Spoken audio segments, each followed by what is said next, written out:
More Semenyo rumours and an international roundup. Here are your daily Tottenham news headlines.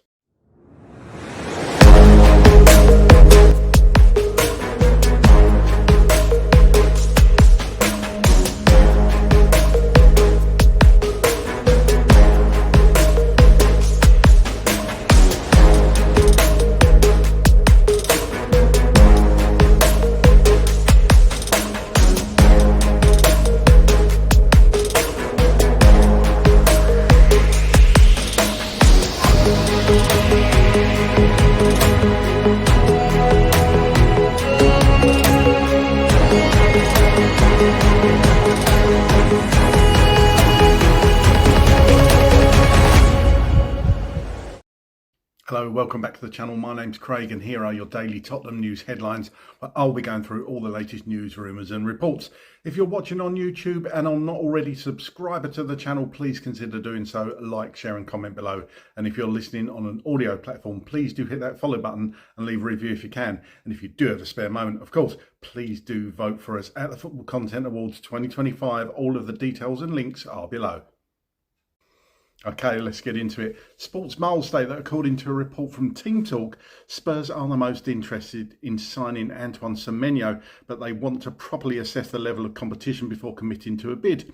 With the Cherries under no pressure to sell him, they are likely to demand a fee in the region of £100 million for the attacker, although realistically he could be valued at around £75 million. Aston Villa and the two Manchester clubs are also keeping tabs on Semenyo, but Spurs make a genuine effort after the Lewis family pumped in £100 million of capital into the club. Thomas Frank has a wealth of attacking options, including Javi Simmons, Dejan Kulusevski, Wilson Odobert, James Maddison, Mohamed Kudus and Brendan Johnson. However, he could still be interested in adding a quality player like Semenyo who can play on both flanks. Considering his rapid progress and the way he has started the season, it seems only a matter of time before a Champions League club make a big money offer for him.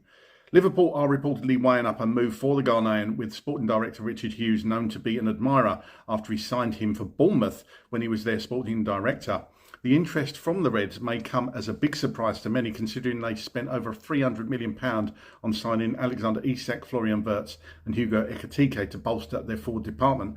However, the Reds need to plan for the future ahead to replace Mohamed Salah at some point, and Semenyo could be a smart option, although the Premier League champions reportedly retain an interest in Bayern Munich star Michael Olise.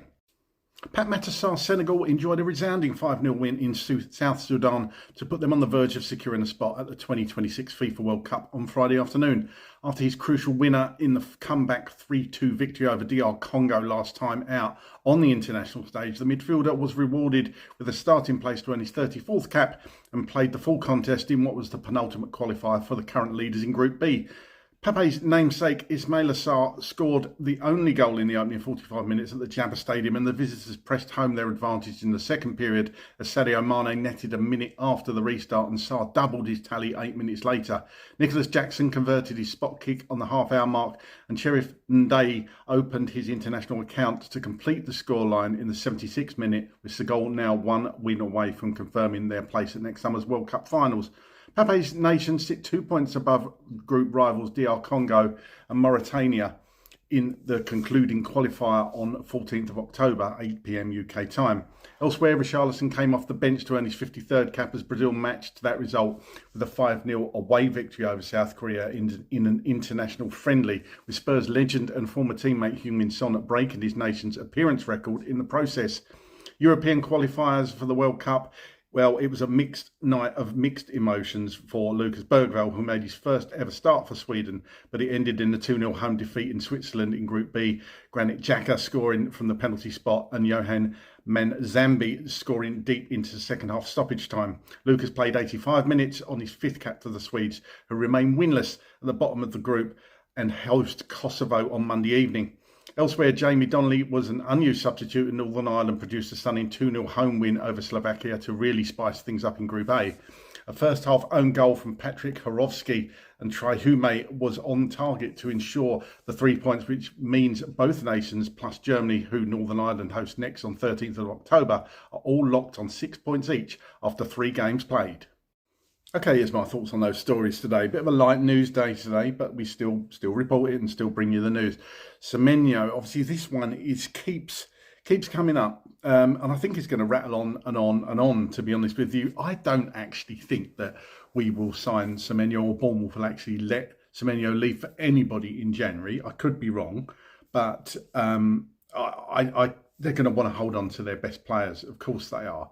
And Bournemouth doing really well this season, so they're going to want to keep him for the rest of this season. I think the summer, all bets are off. Rumours, obviously, about Semenyo. I've seen it around. People have said, oh, he's an Arsenal fan. He's going to get Arsenal. We're going to come in and take him.